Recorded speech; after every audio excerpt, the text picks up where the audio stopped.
He stood in my doorway like he owned the air I breathed. Tailored suit, white teeth, a smirk designed to cut. The paper in his hand was already unfolded, an eviction notice, signed, stamped, legal. My client, your wife, granted me power of attorney, he said. Get out. He didn't call her by her name. My wife. His client. Then the shove. Small but deliberate. A test. What's a washed-up veteran going to do? The question hung there, barbed, designed to humiliate. I didn't answer. I simply reached into my pocket and pulled out my phone. Not as a weapon, not as proof, as memory. The screen lit up with files no civilian should have. Faces, conversations, transactions. His name threaded through them all like a noose. I tilted the phone so he could see. Just enough. The NSA never forgets, I said. His bravado broke in one violent instant. Shoulders stiffened, color drained. His smirk snapped. And then, dark comedy, he pissed himself. But humiliation was just the opening act. Later, when silence returned to the house, the weight settled in. It wasn't just him, it was her, my wife. The woman I had bled for, built for, trusted with the softer part of me, the part war hadn't burned out.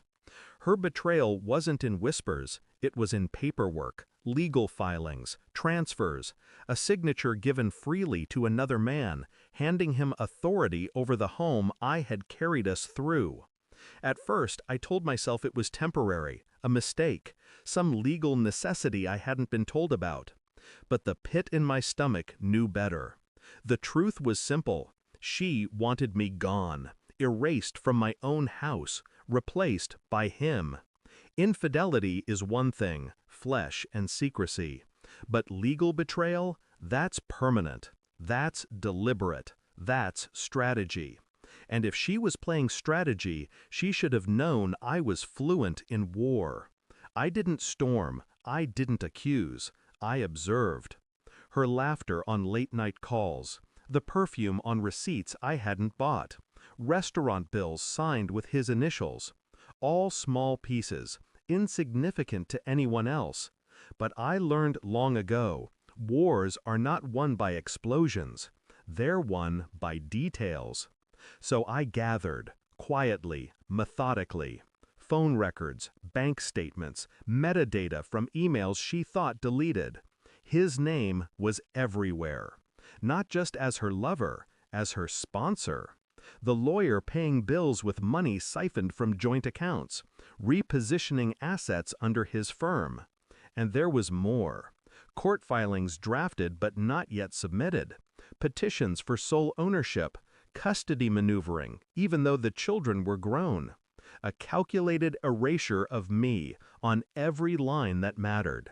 She wasn't leaving me, she was rewriting me out of existence. And he was her instrument. The final piece came in a manila folder, plain as dust. A contact from years back, one who owed me favors, slid it across a cafe table.